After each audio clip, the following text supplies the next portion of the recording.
نحمده ونستعینه ونستغفره ونؤمن به ونتوکل علیہ ونعوذ باللہ من شرور انفسنا ومن سیئات اعمالنا من يهده الله فلا مضل له ومن يضلله فلا هادي له ونشهد ان لا اله الا الله وحده لا شريك له ونشهد ان محمدا عبده ورسوله اما بعد فاعوذ بالله من الشیطان الرجیم بسم اللہ الرحمن الرحیم یا ایہا الذین آمنوا کتب علیکم القصاص فی القتلى الحر بالحر والعبد بالعبد والانثى بالانثى فمن عفی له من اخیہ شیء فاتباع بالمعروف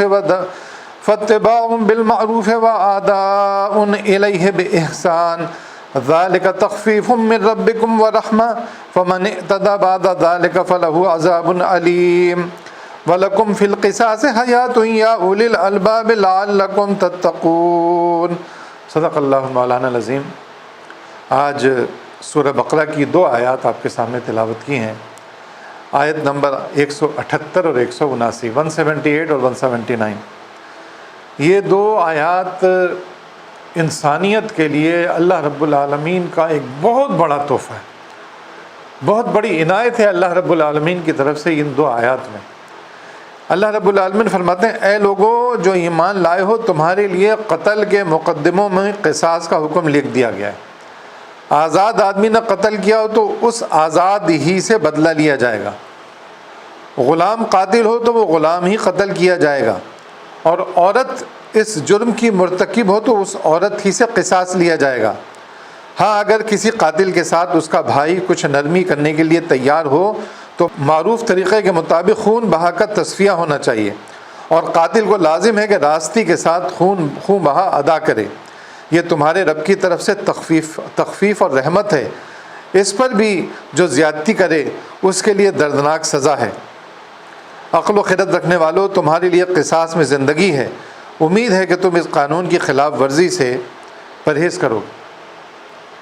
دنیا میں قتل سے متعلق، قتل کا بدلہ لینے سے متعلق طرح طرح کے لوگوں نے اپنے قوانین بنائے ہوئے ہیں۔ پہلے زمانے میں تو یہ ہوتا تھا اگر قبیلے کا کوئی معزز آدمی مارا جائے تو دوسرا قبیلہ یہ کہتا تھا کہ ہم اس مخالف قبیلے کے کم از کم 10 آدمی ماریں گے تو ہمیں چین آئے گا۔ عورت اگر قتل کرتی تھی تو عورت سے بدلہ نہیں لیا جائے گا بلکہ اس کے پورے خاندان کو اجاڑ دیا جائے گا۔ قتل کے اگر غلام کسی نے قتل کیا ہو تو یہ نہیں ہوگا کہ جس نے قتل کیا اس کو پکڑا جائے، بلکہ اس قوم کے 20 آدمیوں کو مارا جائے گا۔ اور یہ قتل در قتل کا ایک معاملہ تھا، جو لڑائی خاندان در خاندان چلتی رہتی تھی۔ اور یہ پرانے زمانے کی بات صرف نہیں ہے، آج کے زمانے میں بھی ایسی ہی بات ہے۔ آج بھی اگر کسی مغربی ملک کا کوئی آدمی پکڑا جائے یا اسے قتل کر دیا جائے تو وہ کہتا ہے صاحب اس کے بدلے میں ہم تمہارے ملک پر حملہ کر دیں گے، تمہارے ملک پر ہم بمباری کر دیں گے۔ اور آج کے زمانے میں ہم دیکھتے ہیں ٹوئن ٹاور، نیو یارک کے ٹوئن ٹاور کا مقدمہ بنا کر پورے افغانستان پر سالوں منوں اور ٹنوں بمباری کی گئی، لاکھوں لوگوں کو قتل کر دیا گیا، اور وہ بھی جھوٹا الزام تھا۔ اور اگر سچا الزام بھی ہوتا تو 1-2 ٹوئن ٹاور میں جتنے افراد قتل کیے گئے تھے، جن لوگوں نے قتل کیا تھا ان لوگوں کو معلوم کر کے ان کو مارا جا سکتا تھا۔ تو ان کا تو کوئی معلوم نہیں کہ کون تھا کون نہیں تھا، بلکہ اب تو نئی تحقیق یہ ہے کہ پینٹاگون نے خود ہی، امریکہ کے پینٹاگون نے خود ہی ان سب لوگوں کو ڈپلائی کیا تھا، ان کے ذریعے اس نے سارا کام کروایا۔ تو آج کی دنیا میں بھی اس مہذب دنیا، جس کو مہذب دنیا کہتے ہیں، یہ بھی، اس نے بھی انسانیت کو مصیبت میں ڈالا ہوا ہے۔ اللہ رب العالمین کا بالکل واضح فرمان ہے کہ جس نے قتل کیا ہے اسی سے قتل کا بدلہ لیا جائے گا۔ قصاص کا مطلب اگر کسی آدمی نے قتل کیا ہے تو اس کو جس نے قتل کیا اسے بھی قتل کیا جائے گا۔ مطلب یہ نہیں ہوگا کہ جس قتل کرنے والی نے اگر ناک کاٹے، کان کاٹے اور لاش کا مسئلہ کیا تو جس نے قتل کیا اس کے ساتھ بھی ایسا کیا جائے گا، نہیں، بلکہ سیدھی طریقے سے اس کی گردن اڑا دی جائے گی۔ ایسا نہیں کیا جائے گا کہ صاحب اس کی بھی ناک کاٹی جائے، کان کاٹی جائیں، ایسا بھی نہیں کیا جائے گا اس کے خاندان والوں کو مار دیا جائے۔ قاتل کو ڈھونڈ کر، قاتل کا معلوم کر کے قاتل کو سزا دی جائے گی۔ اور یہ بھی نہیں ہوگا کہ کسی معزز گھرانے کے آدمی نے قتل کیا ہے تو اس کو قتل کو بچانے کی خاطر وہ اپنے 2 غریبوں کو حوالے کر دے یا اپنی غلام عورتوں کو ان کے حوالے کر دے کہ ان سے بدلہ لے لو. نہیں، معزز آدمی ہو، چھوٹا آدمی ہو، بڑا آدمی ہو، غریب آدمی ہو، امیر آدمی ہو، جس آدمی نے قتل کیا ہے اسی آدمی سے قتل کا بدلہ لیا جائے گا، اسی کو قتل کیا جائے گا. ہاں، ایک سہولت اللہ رب العالمین نے رکھی ہے کہ جن لوگوں کا کوئی قتل ہوا ہو اور وہ اپنے بھائی پر مہربانی کرنا چاہیں، وہ یہ کہیں کہ نہیں صاحب آپ جو ہے نا ہم معاف کرتے ہیں اور آپ ہمیں دیت دے دیں، قصاص کے بدلے میں خون بہا ادا کر دیں. یہ ہو سکتا ہے کہ مقتول خاندان کے لوگ، ان کے بھائی، وہ لوگ جو اس مرنے والے کے حقیقی وارث ہیں، وہ اگر معافی کا اعلان کر دیں. دیکھیں، معافی کی بھی بہت ساری صورتیں ہیں. اب کوئی آدمی جا رہا تھا غلطی سے، اس کا بالکل کوئی انٹینشن نہیں تھا دوسرے آدمی کو قتل کرنے کا، کوئی چاہتا نہیں تھا وہ، لیکن وہ ایک گھوسا مارنے سے مر گیا. اب گھوسا مارنے سے تو آدمی نہیں مرتا ہے، یا ایک تھپڑ مارنے سے آدمی مر گیا، یا آدمی کو دھکا دیا، دھکا دینے کے نتیجے میں دھکا دینے والے کو نہیں پتا تھا کہ کسی گاڑی کے نیچے آ جائے گا، وہ گاڑی کے نیچے آ کے مر گیا، یا کسی چیز سے ٹکرا گیا، وہ چیز اس کے دماغ کے اندر چلی گئی، وہ مر گیا. تو بعض اوقات انٹینشن بھی نہیں ہوتی ہے قتل کرنے کی.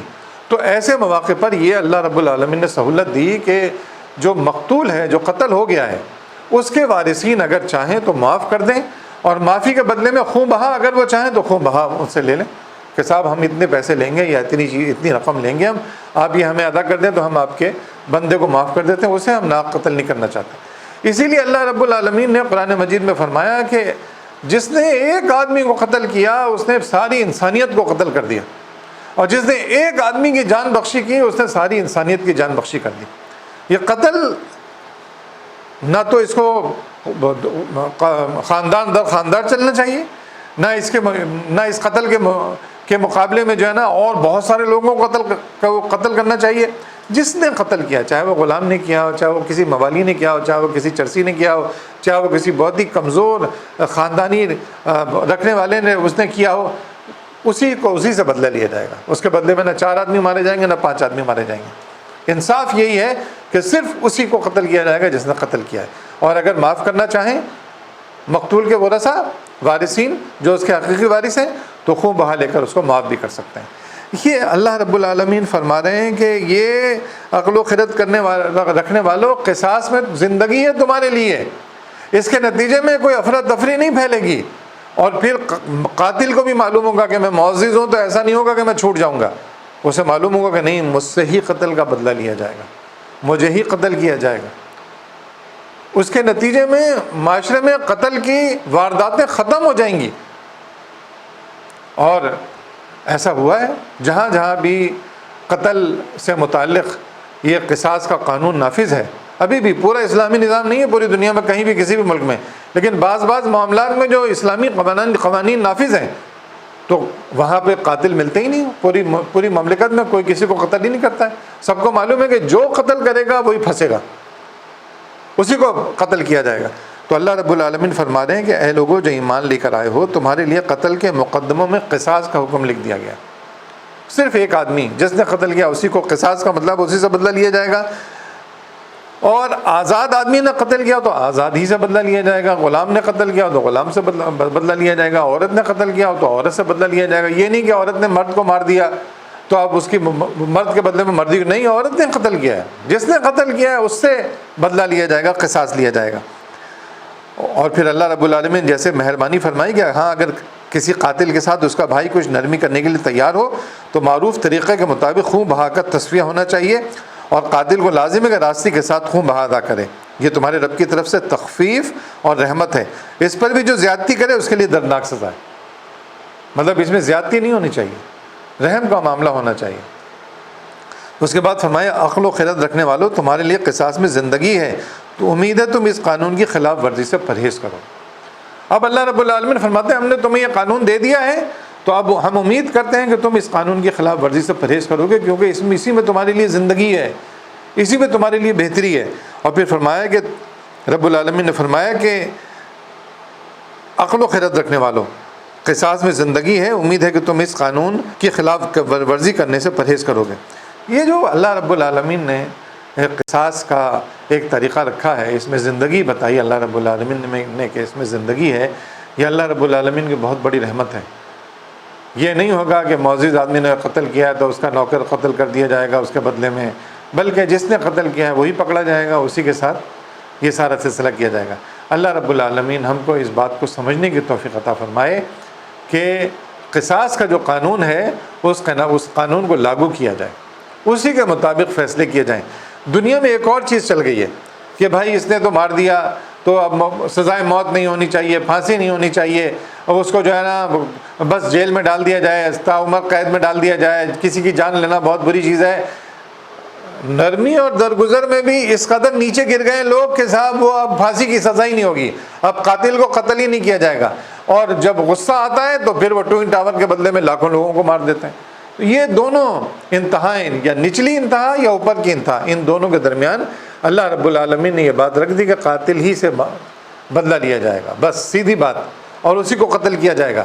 یہ نہیں ہوگا کہ صاحب اس کو عمر قید کی سزا دی جائے، 14 سال قید کاٹ کر وہ باہر آ جائے، مطلب قتل بھی کرے وہ 14 سال قید کاٹ کر باہر بھی آ جائے، نہیں، قتل کیا ہے تو قتل ہی کیا جائے گا۔ ہاں وارثین اگر دیت وہ خون بہا لے کر معاملے کو رفع دفع کرنا چاہیں تو وہ الگ بات ہے۔ اللہ رب العالمین ہمیں اپنے احکامات کو سمجھنے کی اور اس کے مطابق عمل کرنے کی توفیق عطا فرمائے، اور اللہ رب العالمین کے اس قانون کو انسانیت پر جو اللہ رب العالمین نے رحم کیا ہے اسے رحم سمجھا جائے اور اس کے مطابق اپنے حق قانون سازی کی جائے۔ اقول قولی ھذا استغفر اللہ لی ولکم ولسائر المؤمنین وآخر دعوانا ان الحمد للہ رب العالمین۔